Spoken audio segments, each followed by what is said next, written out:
What is up, you guys? This is D-Man HD, and I am back. And today, we are doing our Week 9 predictions for the NFL season. Last week, we went 7-7, bringing our record on the season to a total of 79, 45, and 1. We're going to bounce back, though. We got our upset of the week correct, and we got our lock of the week correct. So we back on our winning ways with our upset of the week. Let's get right into Thursday Night Football. We got the Green Bay Packers and the San Francisco 49ers, an NFC Championship rematch. Now, the problem is, the 49ers will be without Jimmy Garoppolo. Nick Mullins will be the starting quarterback. They'll be without George Kittle on top of everyone that they were already missing. It looks like Garoppolo and Kittle might be missing the season at this rate. It looks like Kittle is out 8 weeks. Garoppolo's going to be out 6 weeks. And for like a season that hasn't been all that great, if you lose a few games, if I'm the 49ers, I just sit them for the rest of the year. Against the Packers, who had a outbreak of COVID, A.J. Dillon, their second round draft pick, actually got COVID and was in contact with Jamal Williams and a linebacker. And now Aaron Jones is still questionable, so they're gonna have a a third or fourth string running back as their number one running back. I'm still gonna take the Packers in this game. I just think the 49ers have way too many injuries, and I think the Packers, after being humiliated by a division rival in the Minnesota Vikings, I think the Packers are gonna win this game. We got this. Why is this a game?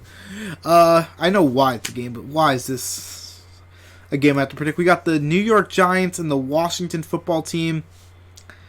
Daniel Jones is clearly not the quarterback for the Giants, although I will say Joe Judge is a fantastic coach from what I'm seeing so far. Now, you might not say like he is with his 1-7 record, but his players seem like they love to play for him. So,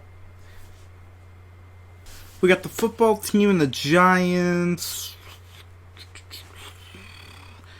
Like I said, Daniel Jones doesn't seem like he's their quarterback of the future. Washington was shopping Dwayne Haskins, so they couldn't find a deal.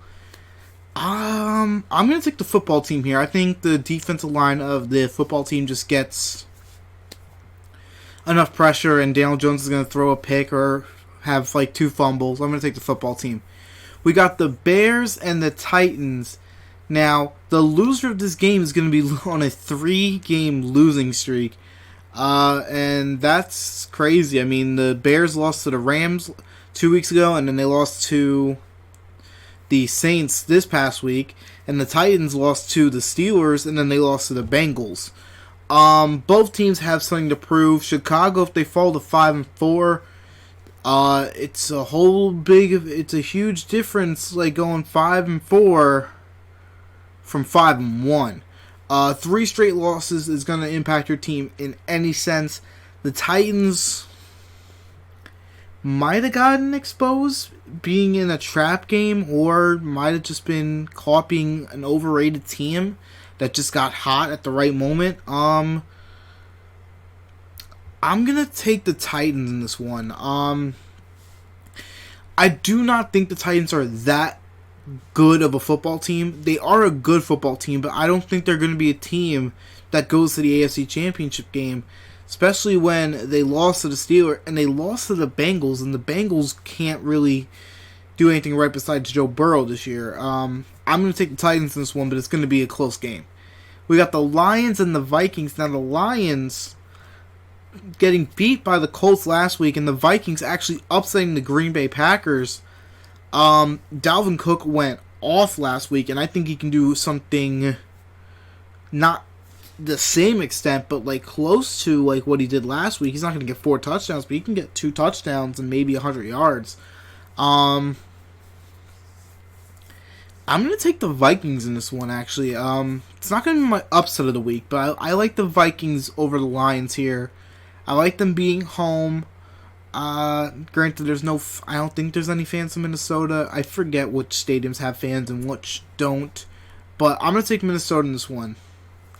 We got the Panthers and the Chiefs. Now the Panthers are getting Christian McCaffrey back, but the Chiefs are the best team in football in my opinion. And I know. The Steelers. What about the Steelers? They're 8-0, 7-0. It's because, I mean, granted, they've played some good teams. They played the Titans. They played the Ravens. They've also played the Giants, and they've played the Bengals, and they played the Texans. And they're playing the Cowboys this week. I think the Chiefs are still the best team in football, although I do think that the Steelers are probably one of the most complete teams, if that makes any sense, but I'm going to take the Chiefs in this one.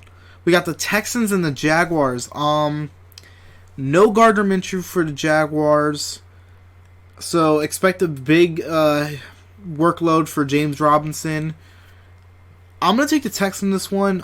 Will Fuller didn't get traded like everyone thought he was going to get traded. Everyone thought he was going to go to the Packers, me included. I thought the Packers would trade 2 picks, like a second and a fourth maybe for Will Fuller to send him over, but that deal never went through. I'm going to take the Texans in this one. I think Will Fuller has a big game, seeing his name on the trade deadline, and he sent out a tweet with like a kid just like waiting for something to happen, and nothing actually did. So, but I'm going to take the Texans this one. I like them over the Jaguars without Gardner Minshew.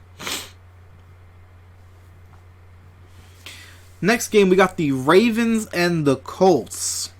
Now, the Ravens, I think, are going to be basically without their most of their starting defense, because Marlon Humphrey contracted COVID-19, and then a lot of the players were in close contact with him, so they had to quarantine as well. And the Colts coming off a nice win against the Lions, but I still cannot figure out this Colts team. 1 week they're good, 1 week they're not. I don't know what Colts team we're going to get this week. I really want to pick the Colts, knowing that the Ravens will have no starters really on defense, but I don't know.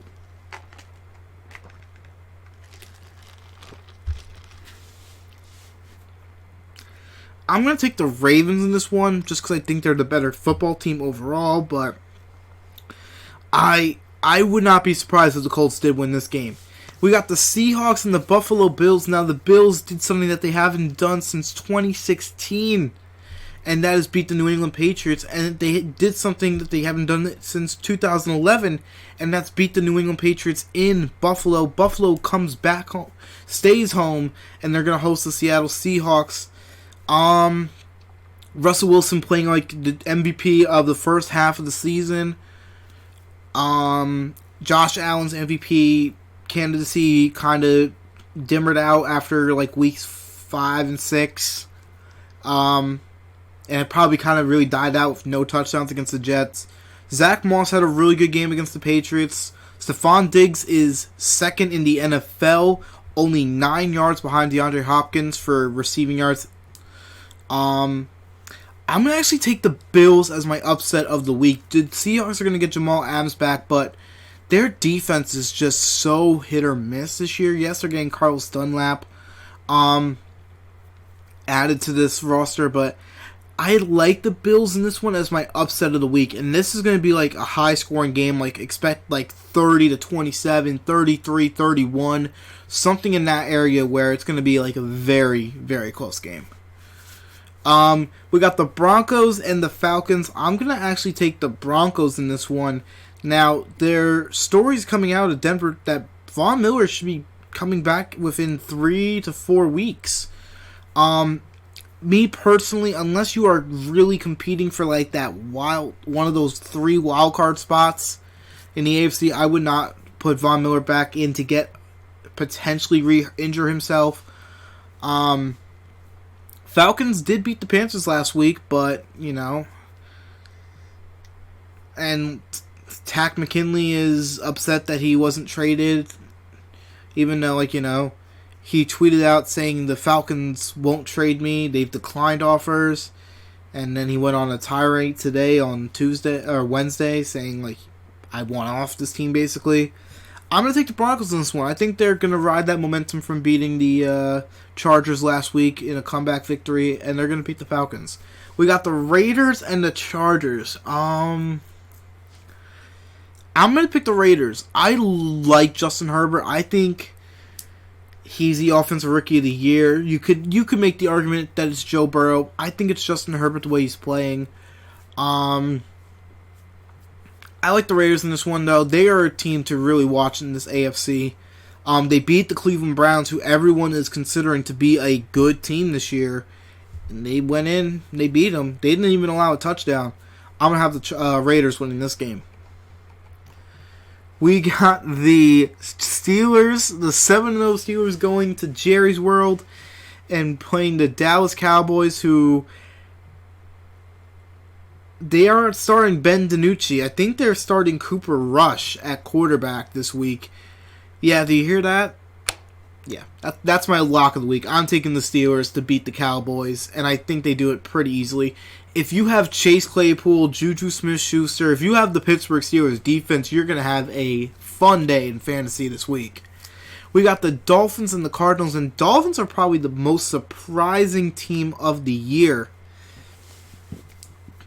Last week I picked them to lose to the Rams, and they just went up and embarrassed the Rams. Granted, Tua Tagovailoa did not have to do anything, but he threw a touchdown. He didn't look great, but he didn't have to do anything. They had a fumble six, a kick return touchdown. They got another strip sack, and they had so many turnovers that Tua didn't really have to do anything. Cardinals coming off the bye, I think that's going to be beneficial to the Cardinals. I'm going to take the Cardinals beating the Dolphins, and I'm hoping that's the case because if Buffalo wins, they can get an extra game in the AFC East. We got the Saints and the Buccaneers. The Saints won the first game, but that was Tom Brady's first game in Tampa. He really wasn't gelling with everybody.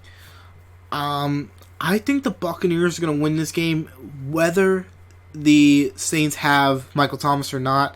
I do not know when Michael Thomas is going to play. He has not played since week 2.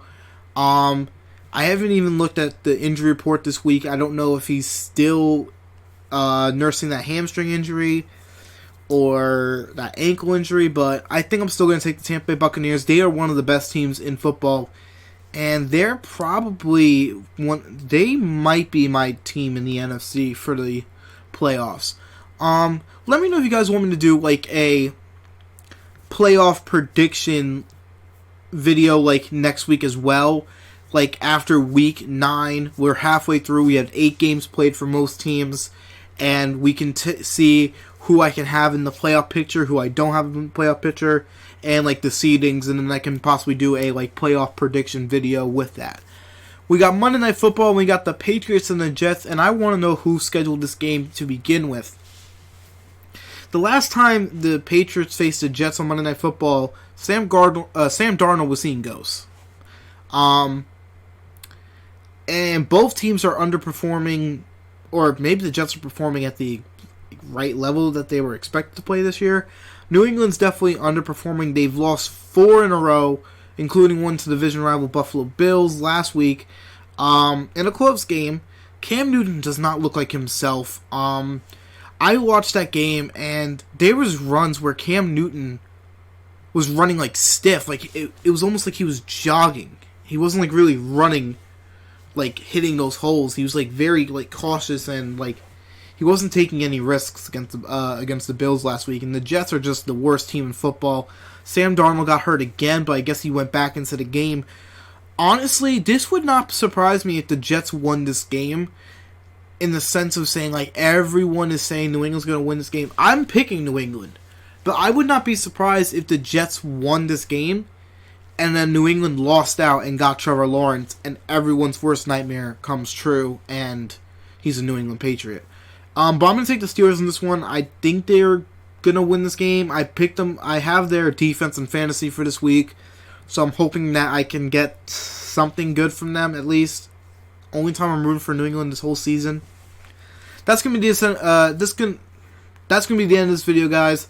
Leave a like on this video if you're liking my predictions. Let me know what your predictions are down below, And as always, I'm Demon HD, and I'm out.